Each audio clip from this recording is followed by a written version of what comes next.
My hope is after a few introductory words of greeting to share with you an update on where we are as a seminary and where our work has been going with our colleagues at Gettysburg. Before doing that, though, I need to tell you how uplifting it is to look around the room and be surrounded by people who were shaped and formed and taught at this place and who have gone out to bear witness to the redeeming love of God in Christ in so many different places.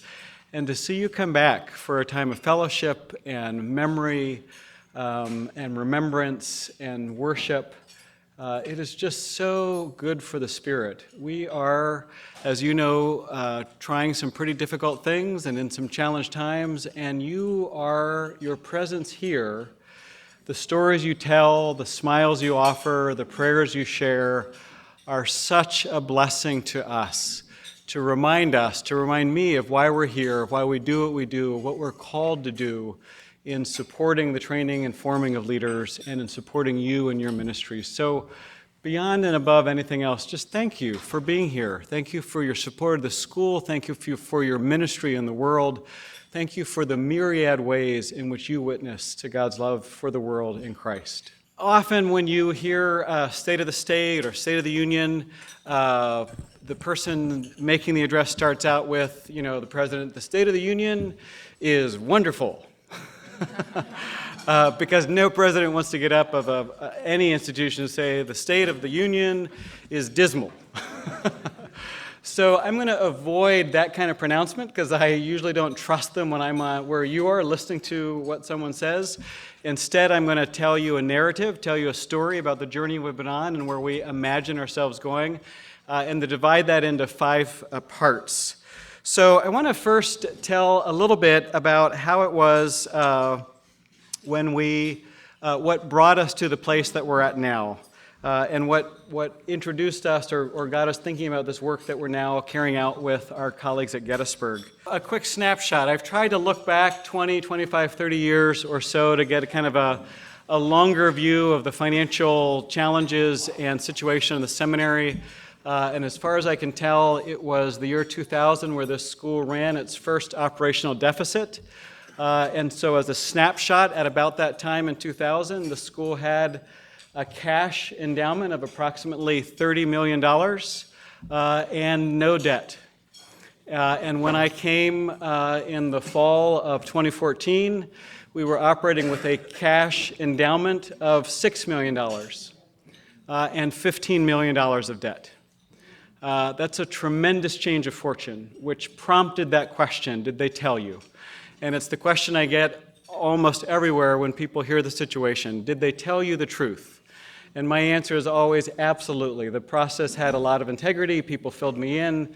They shared what they knew. I went into it with my eyes open. The second question that you may be guessing is, and why did you take this job?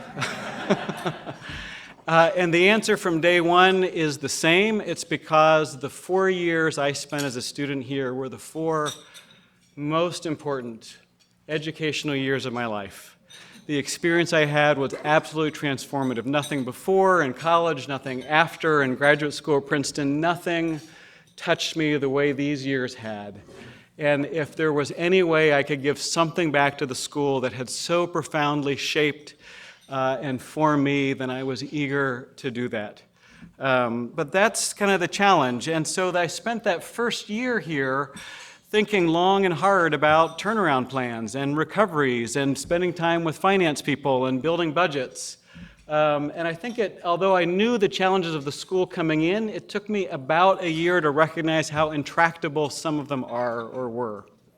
And I guess across the summer, after I've been here about 10 or 11 months late in the summer, I had a couple of realizations. One was that when I put together turnaround plans, I realized that if we were wildly successful, that is, had put together a very ambitious plan, probably more ambitious than realistic, the numbers worked, but it would take a huge effort. If we were wildly successful, we would survive.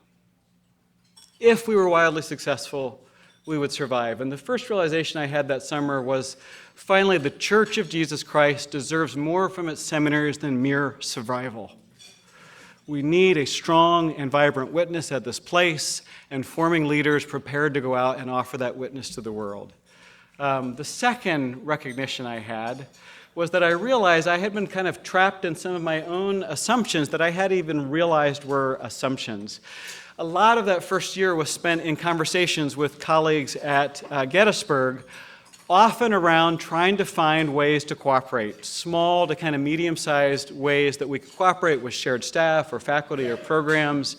And my thinking all along had been that the more frequently, the more successes we have at these kind of small, modest sharings or cooperative endeavors, the greater the confidence of our two constituencies would grow in our partnership, and that over time we would be able to try something far more ambitious. And I had just about given up on that plan, because even though the goals were relatively modest, save a little bit here, share some staffing there, the challenges or frustrations to get to that level of cooperation were still rather significant. So as a quick for instance, we talked about sharing some back office support around the issue of financial aid. And what we discovered was the two schools used different computer systems for tracking financial aid and have slightly different ways of doing it. And there's this kind of all this challenge and hassle of figuring out which one are we going to use, and nobody wants to change, and all of this stuff. And at some point you say, and we're doing this for what? For saving $10,000? Is it really worth it? So I'd almost gotten to the point where I was like, I think this just isn't working. And so at that point, in the spring, I thought, I'm not sure this is going to work. Well, over summer, I recognized that the assumption I've been operating with was that we could not do something more ambitious now, and that we needed to move towards something more ambitious incrementally. And I realized kind of one of the flips that I had over the summer was sometimes incremental change is not the answer. That those small changes are just challenging enough, exhausting enough, frustrating enough for a little yield that you're ready to give up. And what occurred to me, maybe if we went for the big prize now, maybe we thought differently about our endeavor, some of those challenges would look very different. So for instance, back to financial aid. When you are trying to cooperate together in little ways, yes, that's just the way I described. If you decide, though, no, we're going to be one school, that's what we're going to do, then suddenly when you have two staff people saying, well, I don't really like their financial aid system and they don't like ours, the answer is very different. It's not, is it worth it? It's like, oh, really? Fix that. Choose one. Make the change, because we're going to be one school. And that goal, putting that out front, has changed a lot of the way we've thought about each other, we've related to each other. We have been able to deal with the minor and sometimes not so minor frustrations because it is in service to a larger calling and goal. And so at the beginning of that second year, I realized if we're going to have a vibrant future that means more than simply survival, we need to do something more dramatic. And in the middle of the fall, or relatively early in the fall, I wrote Michael Cooper White a note, an email that began, Michael, I'd invite you to join me in a thought experiment. And then after 3,000 or so words later of thinking about reasons and rationales and reasons not to and problems in the past and all the different endeavors that haven't worked and kind of exploring that, it ended with the words, so you may think I'm crazy, but. And within 2 hours, Michael wrote back, and his email began, David, this is an answer to prayer. Let's talk. So the challenges of both schools are different. We have been extremely stressed financially. We had 15 straight years of operational deficits. Between 2000 and 2010, our operational budget had tripled. And our deficits had ballooned. They had started out at a couple $100,000 a year, and before long they were $3 and $4 million each year on an $11 million budget. It is not sustainable. Absent the phenomenal bequest of Helen Palmer, we would be declaring bankruptcy. That bequest allowed us to do two things. It allowed us to keep some commitments that we had made, some money we had accepted as gifts to finish the Brossman connector, and it allowed us to invest in the chapel to do the repair work that otherwise would have been nearly impossible for us to pull off. That's one. It allowed us to keep some commitments and make some incredibly needed and timely repairs to the campus.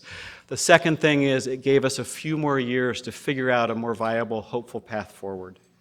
Gettysburg's challenges have not been the same as ours. They have been, without a doubt, the best managed school in the system, and for 15 years have run balanced budgets. In fact, the only seminary in the system to have that long of a stretch of balanced budgets. Their challenge has been much more along the lines of enrollment. And they have managed that challenge by attrition. When people or staff or faculty left, they kept keeping a little smaller, they wouldn't add. They kept their budget for 10 years straight at $5 million. And they're at a point where they do not feel they can continue to do that without risking the quality of the education they're offering. But their enrollment has dropped more precipitously than many others. The typical school in the ATS system, Association of Theological Schools, has had an enrollment drop of around 32% over the last decade. ELCA schools have been higher at around 37%. We've been just under that at about 35, 36%. Gettysburg has been closer to 50%. They've really had a hollowing out of their class, and it's made it really challenging for them to imagine continuing and continue to shrink without risking the quality of the program, which means that we're both coming with some challenges. Having said that, though, you need to know that the idea of taking two struggling institutions and merging them so they can notice their limp a little bit less has no appeal or interest to me whatsoever. And if that is all it was about, we would not be going through the challenges that we were going through to make this happen. We are not alone in our challenges. This ELCA system of 8 schools over the last 10 years has run a combined operational deficit of $70 million. This is a system that is challenged, and it is all the denominational systems, and it is in fact the whole of the ATS. Theological education itself is at a place of crisis and a need for profound change. And that's what was attractive. That if we can imagine not simply kind of cooperating or pulling some things together or shoring up our resources, but if we could do something dramatic, if we could take our resources and think differently about the whole way we educate and form leaders, then that was worth taking on. So that's kind of what we've been trying to think about or trying to plan and what we're working on. So just a little bit about where we're at now. So first, kind of how did we get here, or what were some of the circumstances that prompted some really dramatic changes? That's the story, and I'm sticking to it. The second part is an update of where we are just now. So in the fall, I wrote this note to Michael. He wrote back. We began talking with each other. We pulled in our colleague from the ELCA, Jonathan Stranjord, and began to seek counsel about this. We put together a draft proposal of what this might look like. At that point, we appointed a limited time task force, 5 persons from each of the schools, including the 2 presidents, the 2 deans, the 2 board chairs, a representative bishop that was serving on each of our boards, and 1 more board or foundation member. We met in December to review a proposal, received very helpful feedback back from that, changed the proposal. At that time, we engaged 2 more sets of colleagues in confidence. One was Dan Alshire, the president of the Association of Theological Schools. Dan's about to retire at the end of next summer. And as I like to say, Dan Alshire has forgotten more about theological education than I will ever know. I don't think there's anyone who's seen more, experienced more, or guided more. And we wanted to get his input, and his words were, this is commendable, this is important, this is necessary, and you will lead the way because in the next 10 years, 80% of ATS seminaries will be facing similar circumstances and making similar decisions. And my hope is they make it with enough forethought and intentionality as you are. Because the fact of the matter is, if you ask almost anyone in these territories, can you imagine 10 years from now 2 thriving Lutheran seminaries in the state of Pennsylvania? The answer is no. And so if that's the situation, then your question becomes, what do we do in the meantime? Do we kind of proceed in a Darwinian fashion and see who falls first, and the other one imagines that it will receive a little bit of a bump for a while? Do we wait until both schools have exhausted themselves and their resources and collapse into each other? Or do we take our relative strengths and imagine doing something new now? And you can tell by the way I framed your choices that I think the third one is the one we ought to do and what we're trying to do. So that was fall, December, talked with Dan Alshire. We then had a meeting with Wivetta Bullock and Jonathan Stranger at the ELCA, who represented the presiding bishop's concerns and shared our hopes and dreams with them. And I think Wivetta had said, I just came out of a meeting talking about theological education 2 days ago, and I came out of that meeting and I had 10 minutes by myself, and I prayed that the seminaries in Pennsylvania would think about a way forward. So the response from our colleagues at ATS and the LCA was overwhelmingly positive and interested in what we're doing. So that was December. In January, we shared with our boards the proposal a week by hard copy, a week before our meeting. We gathered together to discuss that in depth. This was not the first time we've talked about the future of the school. In previous years also, we had dealt with deficits and challenges. In the fall, we had spent significant time as a board and with faculty talking about the TEAC study. This is the Theological Education Advisory Committee that the ELCA has been running for several years. But at this point in January, we had a concrete proposal for moving forward together in front of us. We had some serious conversation and prayer around that, and both boards on the same day simultaneously voted unanimously to move forward along the lines that were charted in this proposal. I want to be clear about what that resolution was. It was a resolution of intent. It was not financially or legally binding. There was still a lot of work to do and questions to answer, but nor was it simply one more resolution that we should explore this or have more conversation about this. It was a resolution of intent to move forward toward the goal of being a unified and reconfigured seminary for the sake of the witness of the church in the Northeast and indeed across the globe. We shared that news with our communities and then set 8 working groups going. These are groups that are dealing with business plan and economic vitality. It was a group about curriculum design. It was groups about student support, groups about our real estate, 8 different working groups under the auspices of a steering committee. They've been working for 2 months, have each authored reports that the steering committee has reviewed and discussed and are now passing on to the boards. And along with those reports, they're passing on their recommendation to the boards that we should continue moving forward. So Gettysburg is meeting now as its spring board meeting today and tomorrow. In fact, when we are finished here, I will get in my car and drive to Gettysburg and spend the day tomorrow with their board. And then 2 weeks from now, we'll have our board meetings. And we anticipate that the boards will pass another resolution thanking the committees for their work thus far, recognizing there are still questions, but announcing that we see no impediments to continue moving toward the goal. At the same time, we are in conversations with the state of Pennsylvania, with the Commonwealth, and the Department of Education about the plan moving toward a unified and reconfigured school. Just to be clear, I'll try not to get too wonky, but I want us to understand what the steps are. The state is the primary entity or the most important entity because it's the Commonwealth that grants you the ability to offer and confer degrees.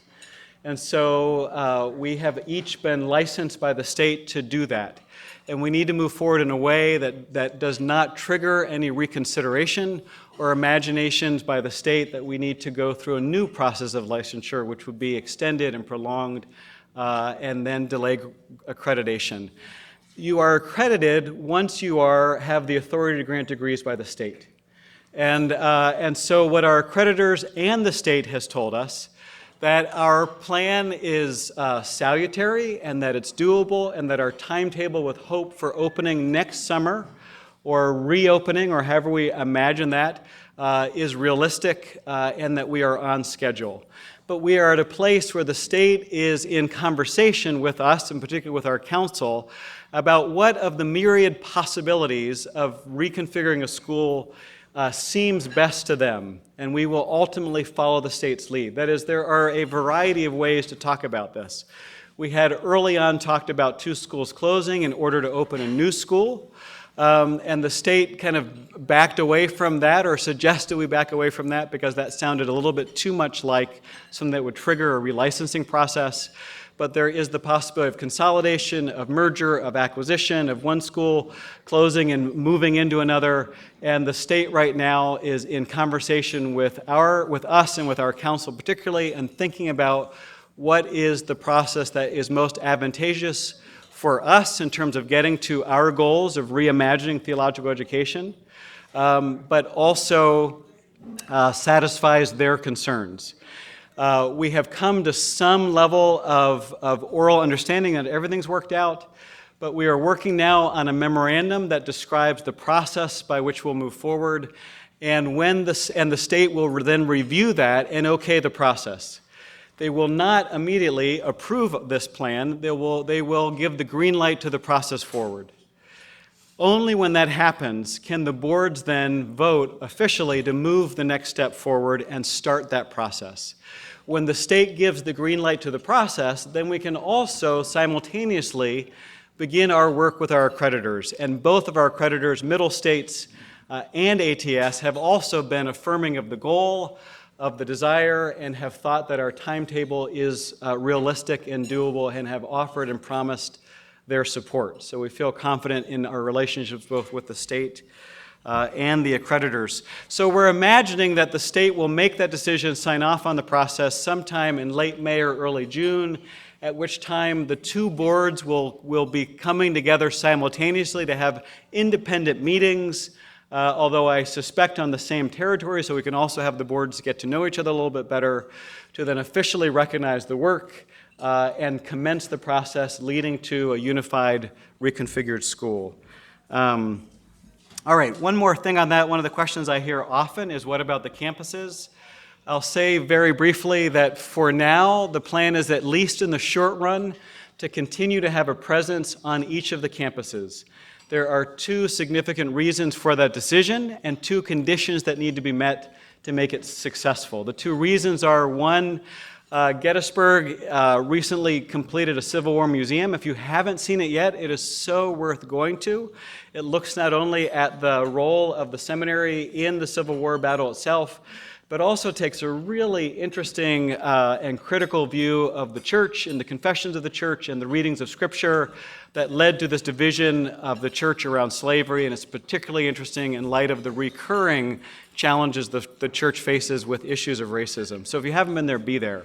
Part of building that seminary, though, was receiving a number of federal and state grants, and part of the agreement to receive that money is that they will continue in their location as a seminary of the ELCA through at least 2019. The second important and pragmatic reason for keeping a presence on both campuses is in early polling and conversations that we have had, that Gettysburg has had with our constituents, with our alumni, with our donors, with others. We've recognized that that sense of place is really important. We all have favorite professors. And at the same time, we know that just by the nature of jobs and careers, people come and people go again, but that sense of place, the Muhlenberg statue or the Seminary Ridge or the buildings you had classes in, or that is really, really powerful and important for people. And so whatever may happen in the future, and none of us is under the illusion that we may continue with a presence on 2 campuses for some time, or in 3 or 5 or 8 years, we may need to reconsider that. But we felt that this move of becoming a unified school was enough for this particular day, and that we will face the other challenges as we get there. So those are the 2 rationales. The museum and the stress of our constituents, the stress they've put on the importance of place. The 2 conditions we need to meet to make that doable. Number 1, we cannot duplicate programs. We can't keep running the same thing on both campuses, which means we're going to need to think hard about how we share and use and deploy faculty back and forth, and recognize that that will be moving back and forth for faculty and staff far more than students, will be the new normal for the folks who are engaged in this enterprise, and just a part of who we are to make this possible. So we can't duplicate. The second is we each need to take a look at the use of our campus. Gettysburg's already been doing this. They've been renting for several years one of their empty dormitories to the college. They have in the college an active and interested partner in how they might use other portions of their campus. They also have the National Park Service and are in conversations about how to be stewards of the campus in a way that supports the mission. We also are in those conversations in here and in our community with Philadelphia. There are two simultaneous projects that we're moving forward. One is a project with a group called Partners for Sacred Places. They have been in Philadelphia for more than 20 years, have offices now also in Austin and in Chicago, and their whole mission is to help particularly congregations think differently about their use of space in a way that deepens relationships with the community and also generates revenue. We are the second seminary with which they are partnering to do that work, and their task here is to draw us more deeply into the relationships we already enjoy with the community members, invite community members to think more creatively about this campus and space, and to help us establish those partnerships and look for possible shared ventures which would open us even more to the community and deepen the community's commitment to the mission that we carry out on this territory. We don't think that whatever revenue we may generate will be nearly adequate to our needs, so we're also in a series of conversations with developers. In fact, I think we've entertained in the last 4 months probably upwards of 15 different developers on campus. My CFO is saying higher, higher, perhaps edging toward 20 developers on campus, some looking at really limited defined projects, perhaps a senior living cooperative in some of our space or some of our unused buildings, to the other end of the spectrum where we've engaged a couple of developers and said, what would it be like for you to imagine buying the whole of the campus and leasing back to us that portion that we need? We have 14 gorgeous valuable acres here. We probably need 4 to carry out our mission.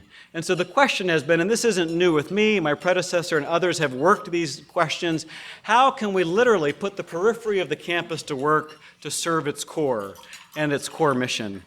We've gotten to a point where we've realized that typically where we are now, the developers are, in my opinion, overvaluing the value of the buildings and undervaluing the value of the land, which is absolutely understandable and totally in their interest to do, because the buildings they would like to lease back to us at a relatively good rate, and the land they would love to buy cheap and develop in whatever way they want.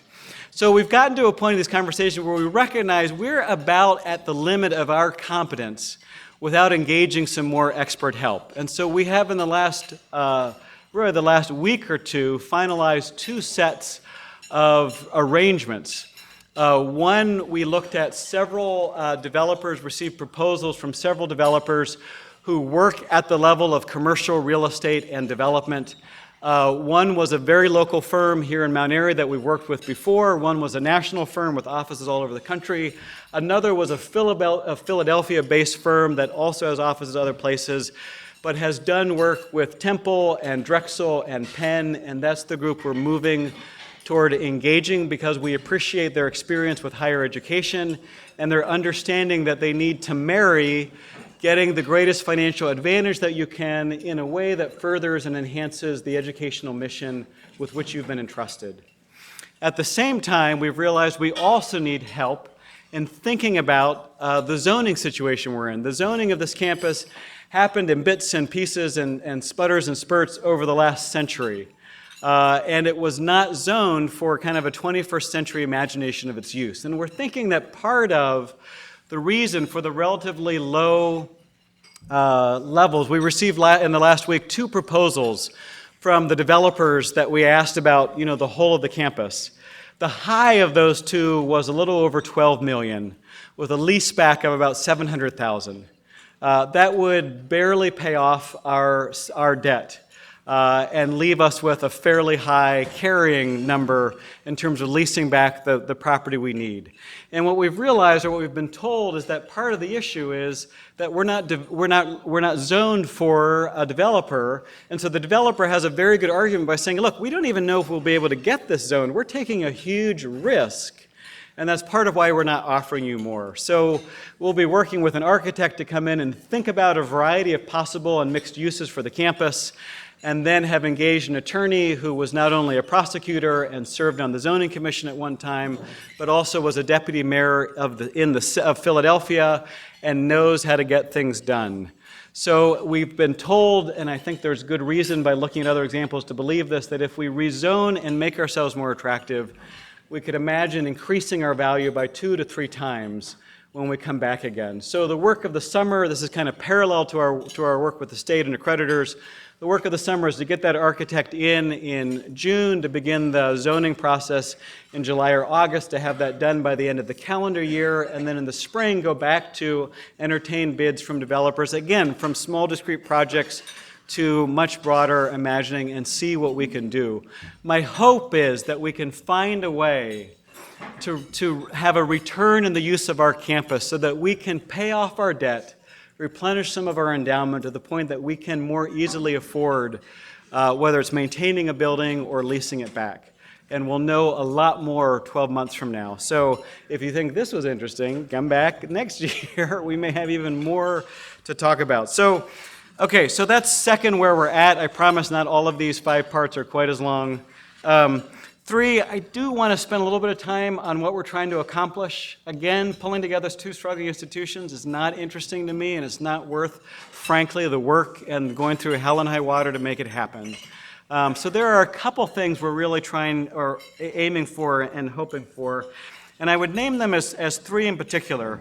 We're trying to create a system of forming and training leaders for the church that is, 1, trains people more responsive to the changing culture in which our congregations exist. Of course, we've been trying to do that before, and of course, our sister seminaries are working at the same thing. But we feel like with this idea of creating something new, we have the chance to put everything on the table. Frankly, I've been through 3 curricular revisions in my tenure as a professor, a dean, and a president, and I am done revising curriculums. I would like to create a new one that is much more contextually immersive, that is much more honoring of the experience students bring and competency-based, and to imagine how it is that we can recognize the gifts people bring, equip them as we are able, and send them forth into the church ready to respond even more faithfully to the challenges in front of us. So first, responsive to the world we're in. And what that really involves is thinking differently, kind of a couple steps.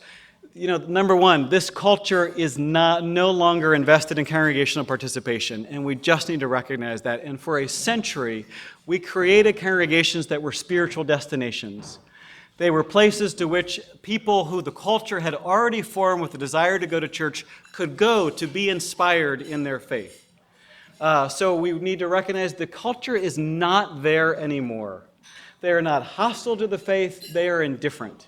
And in some ways, indifference is harder than hostility because at least hostility gives you something to work with, right? So if the culture is different, then we need to imagine congregations different. They are no longer destinations. They are no longer like the symphony hall in the middle of downtown, whether it's Philly or Minneapolis, that draws classical music fans. And if you pay attention to symphonies who have gone through similar drops in enrollment and financial crises and having to come back and smaller orchestra teams and all the rest, it's been really interesting to watch some of the moves they're making. They are now having concerts out and about. They're getting out of their hall and partnering with congregations and civic places to take what they do out because they know few and few people are willing to come all the way in. And that's what we're doing too with our DL and with our partnering with congregations and synods to take what we do so well and extend the reach of our classroom for others. They've also recognized that they can't count on a culture creating classical music fans anymore. And so they are trying to help to create a new generation of people who appreciate classical music. Schools have been cutting music programs for years, and more orchestras are saying we can pick up some of that slack. We can come into your classrooms and help teach your students, and along the way, create people who appreciate what we do. And that's a part of the task we need to think about. How is it that congregations are no longer destinations, but instead are vocational counseling centers, places that equip people to go out and live and think in the world as Christians? We need to shift the momentum that the church is the magnet that people come to, and instead the church is the place that sends people out into the world to bear witness to Christ in the world. If we can imagine culture differently and congregation differently, then we also need to think about a different kind of leader. And the easiest way to describe that shift is from a more performative understanding of leadership. And I don't mean to use the word performative pejoratively. I'm not talking about, oh, you just think you're a performer or it's entertainment evangelism. I am saying quite literally, accurately, descriptively, on Sunday morning, there are one or two people up front who are performing the faith on our behalf, for us, with us. And we are in there as an audience, those in the congregation. And we need to shift the imagination of that model from performative to formative. And the easiest way to name that difference is that the criteria for performative leadership is how good is the preacher?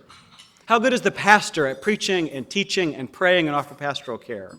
And in formative leadership, the criteria changes. Not how good is the pastor, but after 3 or 5 or 7 years, how much better are the congregation members themselves at praying for each other and caring for each other and interpreting the story and sharing their faith? And if we can make those moves, different culture, different congregation, different leader, then we're back to thinking about a different kind of seminary, and that's the work that attracts us. All right, so number one, we're trying to accomplish a way of training leaders that's responsive to the changing world. Number two, we need to make this more sustainable for the church. If you have 8 seminaries over 10 years that have lost collectively $70 million, you are looking at a system that is beyond repair. This is not something we can fix. This is something that we need to reimagine in terms of our partnerships and in a whole lot of other ways. And I will be the first to say this church does not have too many seminaries. If you think about seminaries as places of theological learning, that's not the issue. We have too many campuses and too much real estate. We need more centers of theological education, but we can't anchor them in $20 and $30 million campuses. So we need to imagine a way of working together that we can extend the reach of theological learning rather than simply cutting back. And we're hoping that we can serve as a model, as the key log. You know, if this is back in my days in Minnesota and my kids learning about the Mississippi and the timber industry and the log jams, and you have these massive miles-long log jams, and you'd have one person who could go and sort of pick and figure out what was the key log. If you dislodge that one, the whole thing moves forward. We are stuck in theological education, and at Gettysburg and Philly, we are hoping to be the key log. If we can shift, perhaps that will send ripples through the rest of the system, and others will find themselves in a place to move also. So responsive to the culture, sustainable to the church. Third, we want to come up with a system that is more affordable for our students. And along those lines, the first announcement to come out of this new imagination about a new venture in theological education was our determination, starting next year and going into the new school, that we would be able to offer to all full-time residential ELCA candidates for rostered ministry full tuition scholarships.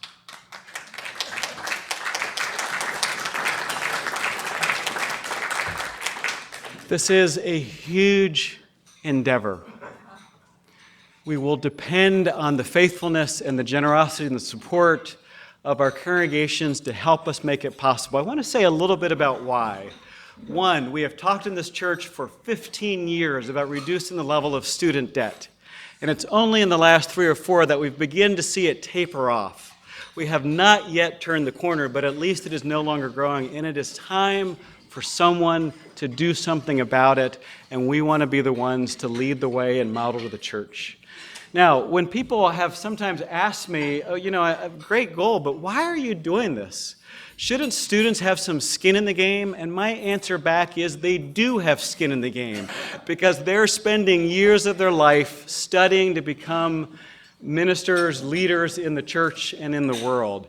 They are giving of themselves. And then after I've answered that, I'll ask a question in return. And it's the same question. How much do you imagine is the total cost of attendance to the cadets at West Point or the midshipmen at Annapolis? And the answer is nothing. No tuition, no room and board, no expenses whatsoever. Why? Because we expect those persons to serve their country for 5 years, at least 5 years. Well, go with me here. We are expecting our graduates will serve their church for often the rest of their professional lives and careers. We need to honor that, and we need to shift our imagination from theological education. The degrees our students take with them are not something they bought or even earned. The training they receive is something we are giving them as a gift of the church, a gift they will pay back through the years of their leadership and service in the church. And if we can begin thinking about theological education in a more cooperative way, that is not something students own, and it's not something congregations pay or they sponsor only their student.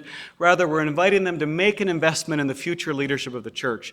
Then we will find a way forward. Now, after we have that conversation, and it usually goes reasonably well, people will then say, how are you doing this?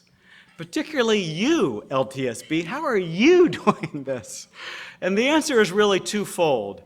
One, this is why we're thinking about a reconfigured school. This is when we realize we need to do more than cooperate. We need to come together and shake things up and create a system anew. And in that new system, we need to put our students first. I would not be able to imagine, even in the best of days, being able to do that in our current system, simply because on any given year, 88 to 90% of my budget is taken up by fixed costs, largely of personnel and of facilities. And what's left, that 10 or 11%, that's what we take financial aid from. And every single year we do the same thing. We give out more than we can afford, right? And that's part of the issue of deficits. When you look at that long trend and wonder how that happened, well, it happened in part because we wanted to support students as much as possible. So every single year we gave more than we can afford and less than students need. In the reconfigured school, the first budget we've put together as we project out 4 or 5 years, and the mandate from the boards is it will be a balanced budget from day one. And in that balanced budget, it assumes that level of financial aid. That is the fixed commitment, that level of aid to students. And we will build a staff, faculty, and facilities around that. So the second piece of that is how do we do that in this bridge year? And the rationale for that, when I first began kind of looking at this, when I got over this is what we're going to do, we're going to move forward, it seems to be going ahead, I began to get a little nervous. All right, almost every single morning I wake up a little nervous. But I began to think particularly to recognize that we're going to be particularly vulnerable in the last year of each institution acting independently. Because some people will say, I don't know if I want to go to an institution that may be closing or changing dramatically a year from now. And we're going to be very fragile in the first several years of the new school. As again, people may think, I want to hold back. I'd like to see how this plays out. And so one way to build a stronger class was to begin to demonstrate that level of commitment to students and hopefully attract them to the new of what we're doing by making a tangible commitment to them and to invite them in turn to go along with us as we rethink theological education. The second rationale, or the second way we're looking at this, is this again, it helps to, it does not alleviate, but it helps to explain why all the disruption. This work we're doing right now, it is not easy. It is not easy on the staff. It is not easy on our faculty. It is not easy on our students. It is hard all over. It provokes anxiety about the future, about livelihood, about identity. This is hard work.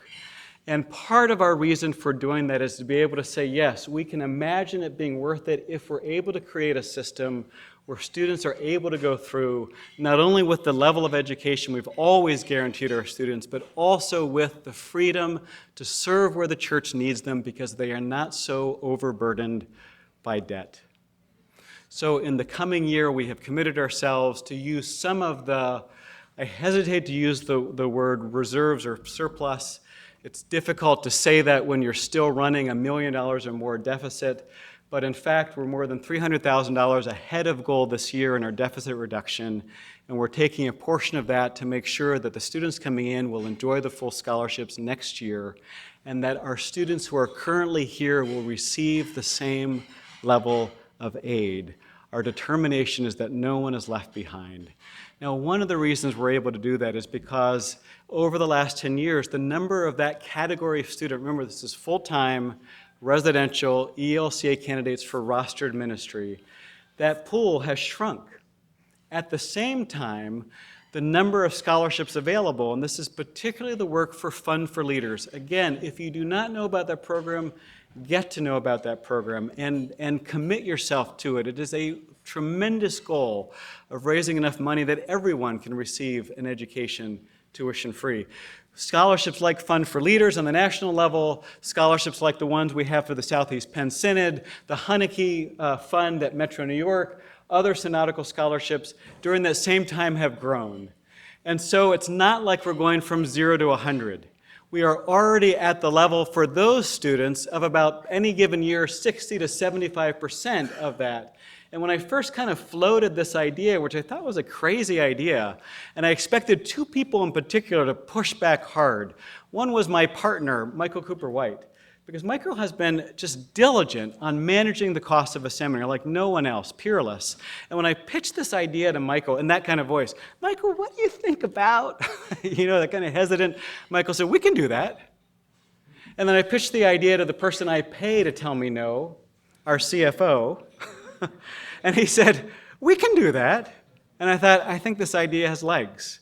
So that's what we're moving forward and doing. And just to recognize, if it were not for the partnerships we already enjoy, we wouldn't even be able to imagine to do it, but we're making the commitment to close that gap. At the same time, we also want to recognize how important to our community and to the church all the students that don't fit that defined category, that is, our part-time students, our commuting students, our students from Presbyterian and Baptist and AME and all those other traditions that make LTSP what it is. We have also committed to matching any scholarships they bring from their home congregation or their sponsoring church body up to 100%. Now again, we're not starting from scratch. We typically offer our part-time students about 25% aid. And what we're saying is to the congregations and the church bodies that surround us and are our ecumenical partners, if you are willing to invest in your leaders, so are we. And that will draw us into more relationships of people who understand the importance of what they're doing and are willing to back that with their prayers and their finances. A few people have asked me what's been challenging. And I'll just kind of close there because I think that will, a number of folks have also said, what can we do? And I thought I'd spend just a minute or two on that. What's been challenging is, of course, this level of disruption. Disruptive change is not always transformative, but transformative change is always disruptive. And we are praying that the work and the energy and the disruption will lead to transformation of our schools, of our region, of our system. But that, again, creates a level of anxiety and sometimes anger and readjusting of expectations that is immensely difficult. And if you have been in a congregation where there's a pastor or a member, you have watched others who have been downsized or have gone through career shifts or have had loss, and you know how hard that is. That's what we're experiencing on a communal level. And I would again simply beg you for your prayers for the people that have made this school what it is as we move forward. I know this has been a long kind of state of the seminary. I want you to know what's going on. I want you to be able to share the story. If people have questions, I want you to feel comfortable referring them to me or other leaders here. I will again ask for your prayers. This is a challenging time, but it's a really critical time in the life of the school and indeed in the life of the church. So, if I were to have to sum up the state of the seminary in a phrase or two, I would tell you very honestly that we are struggling, and we have been struggling for a very long time. Yea, even perhaps we are dying. But we are now dying in confidence and hope that there is resurrection, and we will go through death in order to see the life of this mission of this school continue in this place and around the globe for a very long time, and we can only do that because of your fidelity and your inspiration and your commitment. Thank you again. Thank God for you even more.